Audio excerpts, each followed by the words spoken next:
Oh, I'm definitely being stalked.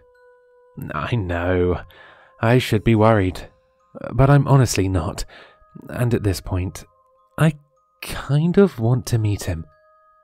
I'm not one of those girls that falls in love with psychopaths just because they're psychopaths.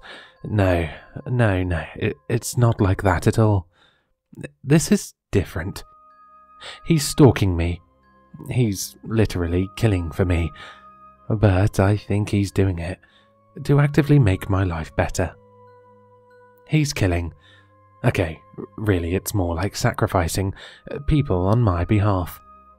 I'm not really sure, but either way, my life has done nothing but improve since these deaths started happening. Plus, I recently started getting DoorDash deliveries to my work for Red Bull that I didn't order. I can't really complain about that, honestly. I mean, yeah, when it did first start happening, maybe I was a little concerned. But it very quickly turned into a don't look a gift stalker in the mouth type of deal. It only took 3 of these vicious murders for me to put 2 and 2 together. I was at work when I heard the news of the first one. A man was found dead with his throat slit, and slit deep. He was posed the way a corpse in a coffin would be, his eyes closed but with X's drawn over them with Sharpie. Increasingly disturbing was that his fingernails had been ripped off post-mortem, and he was missing just 4 teeth, 2 from the top, 2 from the bottom. Even worse yet was that his heart had been carved out.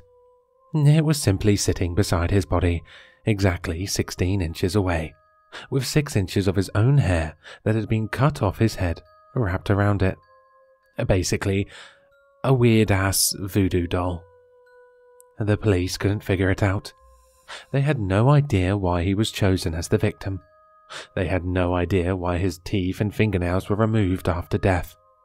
They had no idea what sort of weird fucking ritual would require the heart to be wrapped in the hair and laid outside of the body, with no trauma to it. I didn't really think anything of it, when the next day I got an absolutely insane raise at work. The second body was a homeless girl, found in the exact same spot, in the exact same position, with her heart laying in the exact same distance from her body than the first victim's was.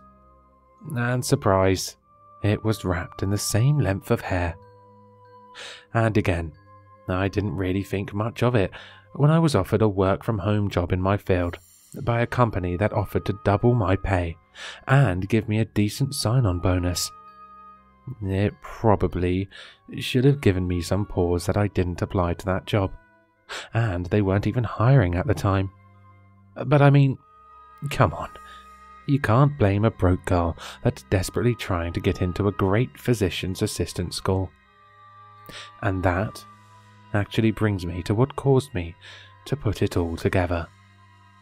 A third body was found, and this time the cops were at a complete loss because they had been staking out the area. They didn't see anything at all.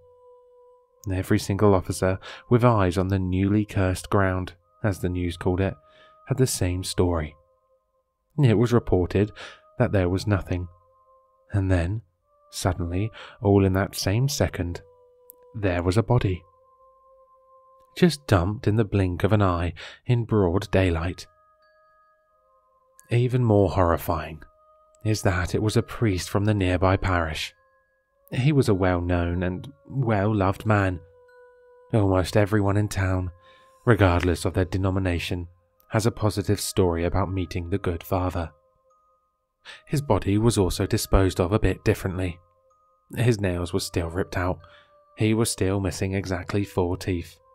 His heart was lying exactly 16 inches from his body, wrapped in exactly 6 inches of hair. But his throat wasn't slit.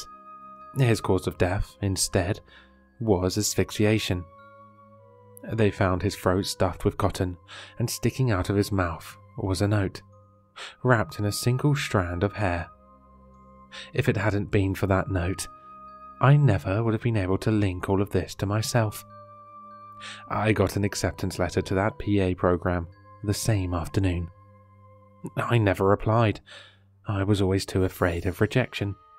But, sure enough, they were impressed by my transcripts. My actual transcripts from high school 7 years ago. They set up my interview for a month from now and asked if I could bring my letters of recommendation as well as my references in. I guess I gotta find a handful of people for that in less than a month. Yikes. Later that night, the news released what the note found in his mouth said. I wish I could say my blood ran cold. I wish I could say I begged and pleaded to God for this to not mean what I knew deep down it meant. But I didn't. No. I just smiled. The note wasn't written in blood, or anything odd like that. No, it was just normal black ink, on a normal piece of lined paper.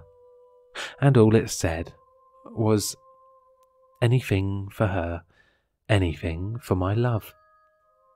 So, if you've been sacrificing people on my behalf, can you let me know, please? I would love to meet you.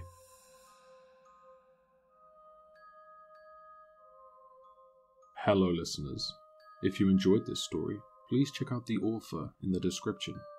For more content, leave a like, comment, and subscribe for more sinister readings.